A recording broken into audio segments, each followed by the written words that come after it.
These events are natural, they're cyclical, they're electromagnetic, and it's solar system wide.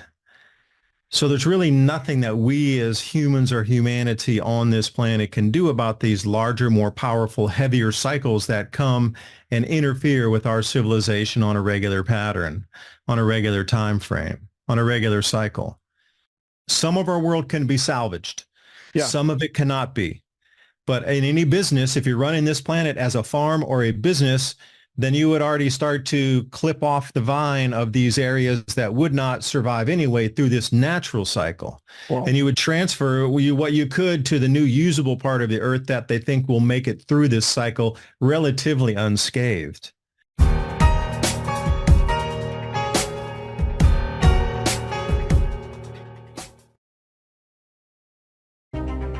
Welcome to today's interview on Brighteon.com. I'm Mike Adams, and today we're joined by a fan favorite repeat guest, David Dubine, with Adapt 2030. And today we're going to be talking about disruptions to the food supply chain, alignments of planets, and so much more, things stemming from the CrowdStrike IT apocalypse.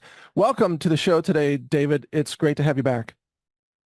Yeah, thanks for having me on. It seems pertinent right now that a lot of information seems to be dovetailing or layering on top for this perfect storm of scatterwave to keep everybody distracted from the real things that are going on that would mostly affect every human on the planet.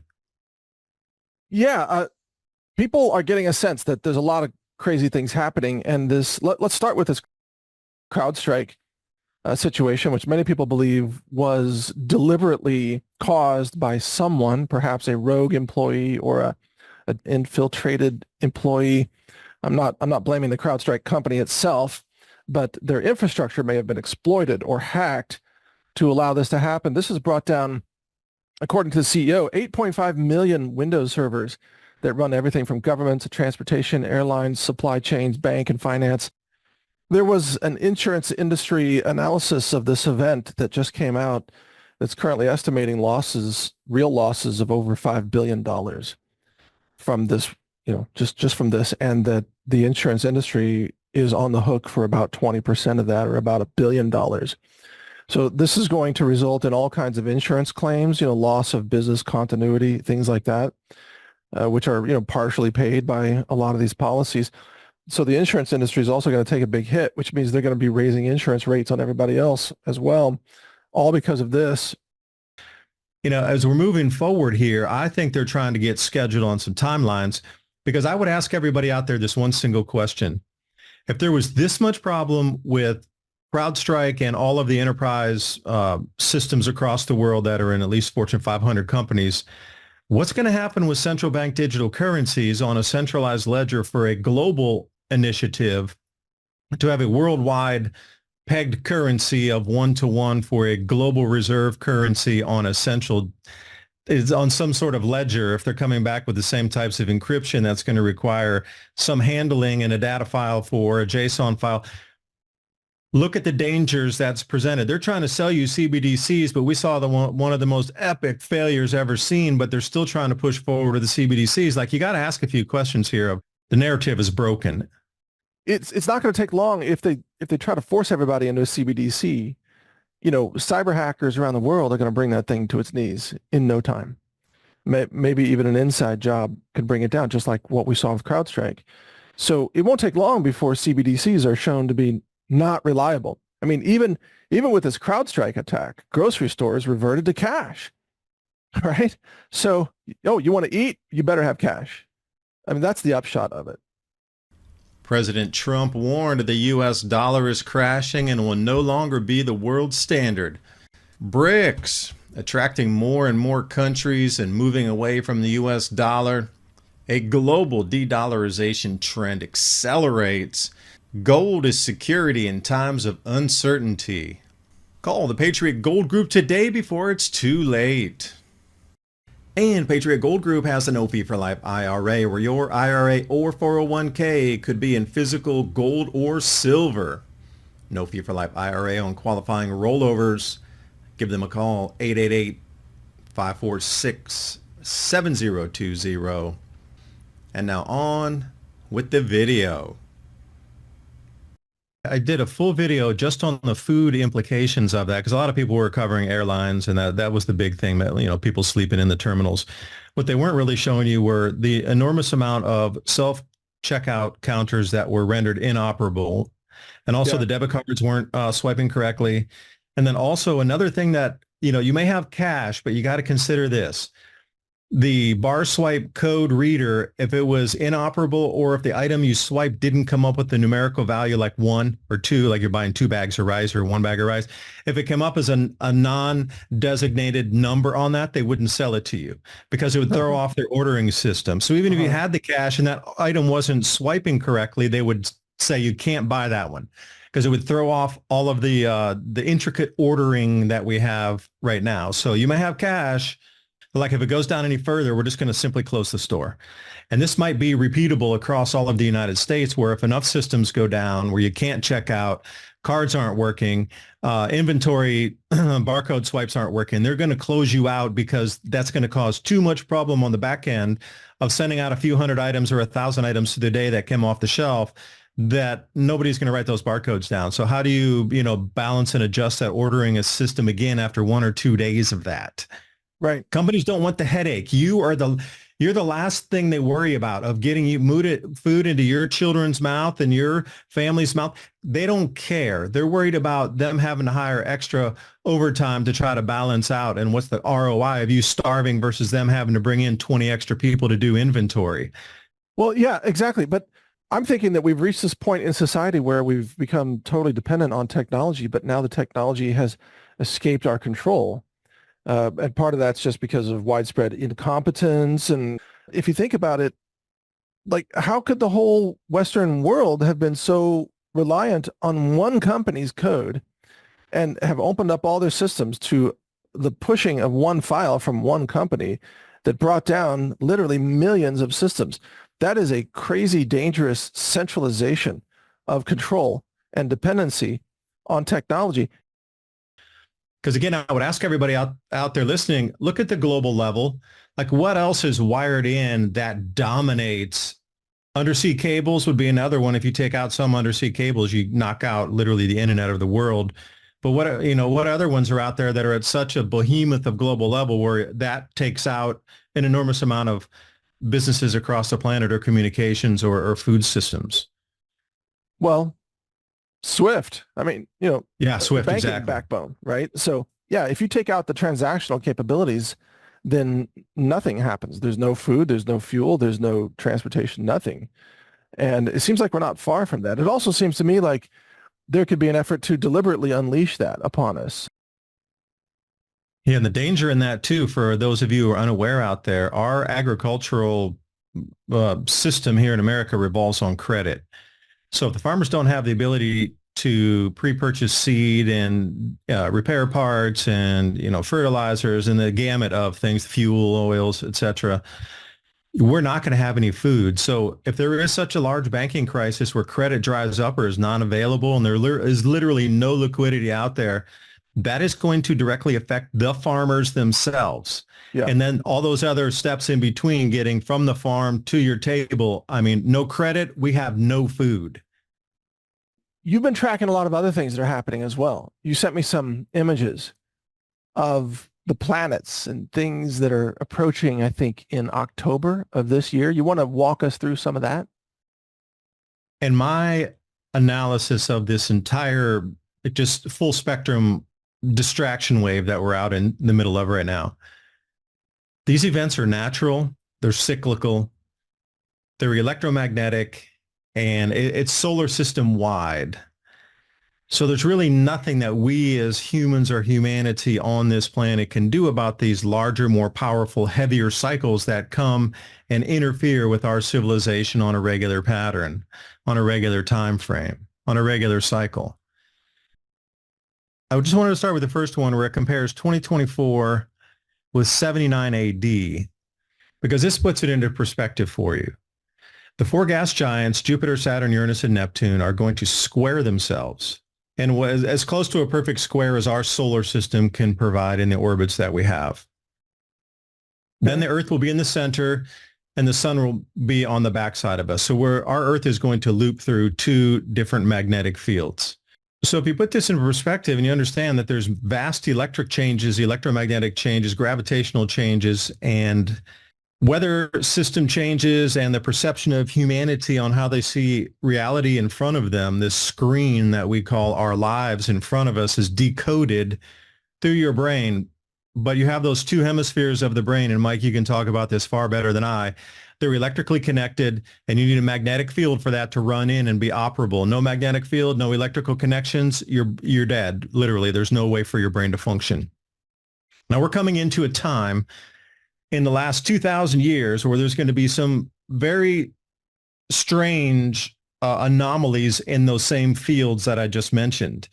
So if those are going to change or morph, even percentages, not 10%, 15, 50%, but just small percentages up or down, the way you see you're actually going to see the auras of these demons around us come to life.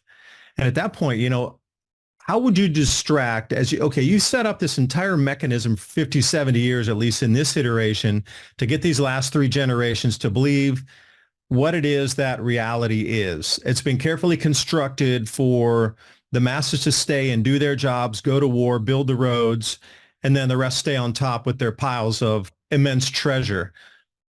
If we can see through this, even for a fleeting few seconds, then the world as we had it constructed for us completely shatters. Now that's just one aspect, but then we're looking at the weather amplifications, the volcanic amplifications, the earth cracks, and these different sideline wind anomalies, the intense hail sizes. And this is record floods going on every continent at all times. And there is definitely a measurable uptick at the moment. And I absolutely say it is because we're coming into the most intense period here in October of 2024. And we're seeing the uptick. Everything you're seeing with this intensity increase is all related to that.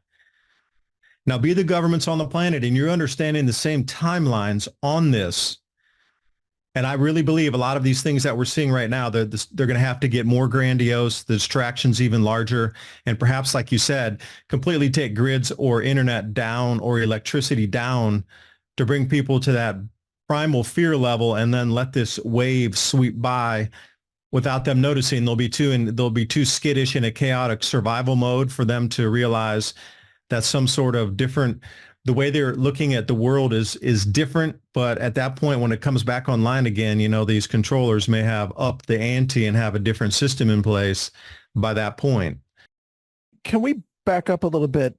Because you've said some very profound things, and I have a lot of questions. I'm not quite tracking everything here. So you're saying that because of the alignment of the planets and the way that their magnetic fields line up and interact with Earth, that there's going to be a change in the consciousness perception of Earth people that are going to get like somehow cosmically red-pilled or something, or they're going to see through lies? You said they're going to see the auras of demons. Like what do you mean exactly? Well, those electrical connections within our brain on those lobes, they're going to be more amplified. And the magnetic field of our Earth itself in relation to that magnetic transference from the sun to that, outer system of the bunching of those planets together, the Earth is right in the center of that. So electromagnetically, things are going to be moving faster in a faster vibratory field as we come through this. And again, will it be a permanent cognition fix? I don't know if it would be, or would it be that you're able to see something for a short period of time that way you just question that's wait, what am I seeing? And then it would come back into sort of normalcy again after we pass out of that field. So yeah, there's a lot of unknowns here. One thing that is known is there should be higher tides during this time, like approximately 1 week to 2 weeks coming into the end of October 2024. There should be higher tides. So like we consider king tides, but that'll just be happening everywhere on the planet where there's a seacoast, and they won't be able to explain why. And you just look for higher tides. This is another thing that's really gaining a lot of different event traction in those media that follow extreme weather events, etc. Like these abnormal tidal events are happening globally right now as well. And then we got these volcanoes that are starting to go off. But again, would be expected with magnetic field changes on our planet and the sun and the solar system. So couple all these together, how, as a global governance system that has locked citizens down for these last several, 100 years, I'll just say 100, not 1,000, but the way we've been manipulated and programmed into believing that the world is as it is now, that program is going to come unlocked there for a minute during these different magnetic field changes. And Mike, I hope I could ask you a question about like the different electrical signals between the lobes of the brain, like the interference pattern on that, or the amplification on the electrical signaling coming through in a different magnetic field. Like how would you physiologically, how would that work inside your brain? And then the way that you actually see light coming in, or what you might hear coming in on the auditory senses. Well, I would say it would take a very strong magnetic field in order to really alter perceptions. So one of my questions about this, I mean, people sit inside MRI scanning machines, right? And they scan their brains, and those are very strong local magnetic fields. I don't know. Are there any reports? Do people hallucinate when that's happening? Do people have altered brain function? I mean, that would be an interesting thing to ask. My thinking about what you're saying, it would be just that these planets are so far away, even though, of course, they're very large, obviously much larger than Earth, but they're so far away that how could the impact on human brains be large enough to amp up cognition? And even if cognition were amped up, in some cases, wouldn't that just be like seizures? Some people, their brains would just go into overdrive and they would have seizures, or they would have hallucinations. I mean, I'm just asking you, how do we know that this would be a good thing? Like, why would we say that people would see the truth about things? Maybe they all just go bonkers. Yeah, exactly. I'm not Like saying a good thing planet. or a bad thing. I'm just saying it is, and a possibility of an event. I don't know. It seems that the amplification, whatever it is on the same timeline of the, exponential quickening to try to move us to different systems seems to be part of this trajectory also. Like, I don't know if they understand something about this magnetic field pattern that allows the timing on it thousands of years apart, and then all of the sudden quick movings of our world all overlaid right on top of these months. It's just a little quirky and difficult for me to believe that it's all just random happenstance. Planetary geometry not seen in thousands of years reoccurs right now. So I'm just putting it out there as on the event horizon for something to take a look at and be aware of. But one thing that is measurable are the amount of volcanoes that are increasing, the intensity of the storms, the sideline winds, the hail, and then all these earth cracks are beginning across South America. This in itself overlaps and correlates on something electromagnetic that is absolutely changing our Earth and the ability for us to continue to grow food on a plant buy and harvest date that's been, scheduled out for hundreds of years. So, yeah, and on top of that, I mean, just getting back to earthly practical things, we ran a story about how I think it's the UK government is ordering farmers to, or not plant food crops, but plant bird seed instead. So now the farms are being turned into bird seed fields. And of course, in the Netherlands and other countries across Europe, they're destroying farms, shutting down ranching operations. And in the U.S., as you know, David, there's been a lot of sabotage of food infrastructure. So there's a very clear, very practical effort to cause global famine. Would you agree with that?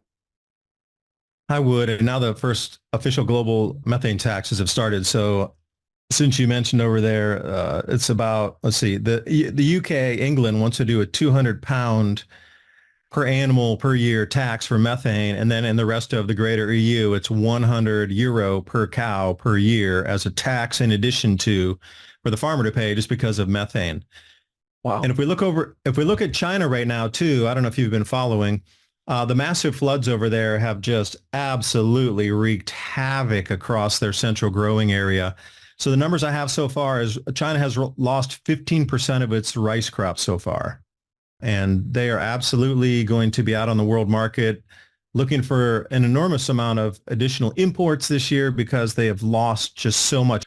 So what percentage of the rice crop did you say was destroyed? About 15, 1.5. Okay.